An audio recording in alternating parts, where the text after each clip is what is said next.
क्या तुमने सोचा था कि रक्तबीज के अंत के साथ अंधकार हमेशा के लिए खत्म हो गया? नहीं, अंधकार का स्वभाव है वापस लौटना, और इस बार यह और भी विकराल रूप में आया था। उसका नाम था तमोबी। तमोबी रक्तबीज से भी ज्यादा शक्तिशाली और सबसे खतरनाक असुर था। उसे हराने के लिए वही तरीका कारगर नहीं था जिससे रक्तबीज को हराया गया था। तो क्या इस बार भी मां काली इस विनाश को रोक पाएंगी? स्वर्गलोक में हलचल मची थी। ब्रह्मा, विष्णु और महादेव सभी इस नए संकट पर विचार कर रहे थे। तमोबी केवल बल से नहीं बल्कि छल से भी लड़ता है। इसकी शक्ति अमृतत्व के समान बढ़ती जा रही है। भगवान विष्णु जी बोले, अगर इसे नहीं रोका गया तो संपूर्ण सृष्टि नष्ट हो जाएगी। महादेव जी ने कहे, अब समय आ गया है कि मां काली को पुकारा जाए। मां काली प्रकट हुई और बोली, जब जब पाप बढ़ेगा, जब अधर्म अपनी सीमा लांघेगा, तब तब मैं प्रकट होऊंगी। तमोबी अपनी शक्तियों से गांवों को नष्ट कर रहा है। नदियां सूख रही हैं और लोग डर से कांप रहे हैं।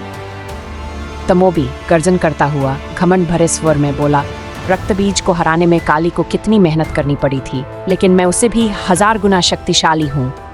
कौन है जो मेरा सामना करेगा? बिजली चमकती है, हवा तेज चलने लगती है और अचानक माँ काली प्रकट होती है अपने हाथ में त्रिशूल लिए।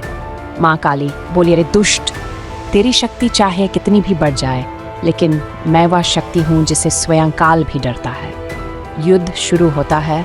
माँ काली और तमोबी के बीच भयंकर टकराव। त्रिशूल और तलवारों की टकराहट से धरती कांप उठती है। युद्ध उग्र होता जा रहा है। तमोबी बार बार अपने शरीर को पुनर्जीवित कर रहा है। बोला, मुझे हराना आसान नहीं। मैं जितना मरता हूँ उतना ही शक्तिशाली होता जाता हूँ। माँ काली समझ गई थी कि यह युद्ध साधारण नहीं था। तमोबी की शक्ति को समाप्त करने के लिए केवल बल नहीं बल्कि ब्रह्मांडीय शक्ति की आवश्यकता थी। माँ काली ध्यान मुद्रा में जाती है। उनका मस्तक चमकने लगता है, उनकी तीसरी आंख खुलती है और ब्रह्मांडीय ऊर्जा जागृत होती है। तमोबी अब विचलित हो रहा है, उसकी शक्ति क्षीण होने लगी है। माँ काली, कहीं अब तेरा अंत निश्चित है दुष्ट। माँ काली अपने सभी अस्त्रों को एकत्र कर दिव्य शक्ति उत्पन्न करती है। उनका त्रिशूल प्रकाश से भर जाता है और वह तमोबी पर प्रहार करती है। तमोबी चीखता है, उसकी शक्ति विलीन हो जाती है और वह जलकर राख बन जाता है।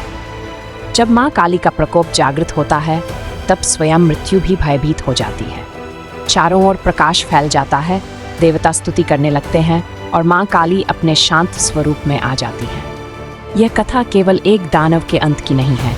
यह इस बात की सीख है कि जीवन में कितनी भी कठिनाइयाँ क्यों ना आए, अगर हम सच्चे संकल्प और अडिग साहस के साथ उनका सामना करें तो कोई भी शक्ति हमें रोक नहीं सकती। माँ काली केवल एक देवी नहीं बल्कि एक ऊर्जा है। वह ऊर्जा जो हर इंसान के अंदर होती है।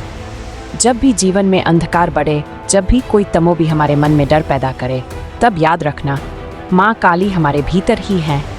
बस ज़रूरत है उस शक्ति को जागृत करने की। तो उठो, जागो और कभी किसी अंधकार से मत डरना। जय माँ काली। अगर आपको ये कथा पसंद आई हो तो इसे लाइक ज़रूर करें और अपनी राय कमेंट सेक्शन में बताएं। ऐसी ही अद्भुत पौराणिक कथाओं को सुनने के लिए चैनल को सब्सक्राइब करें और बेल आइकन दबाएं ताकि हमारी अगली कथा आप तक सबसे पहले पहुंचे। अगली बार हम आपको सुनाएंगे विद्युन्माली, रावण का शक्तिशाली सहयोगी जिसे भूल गए हैं लोग। ये थी अद्भुत गाथा जिसे मिस मत करना। अब मिलते हैं अगली कथा में, तब तक के लिए जय माँ काली।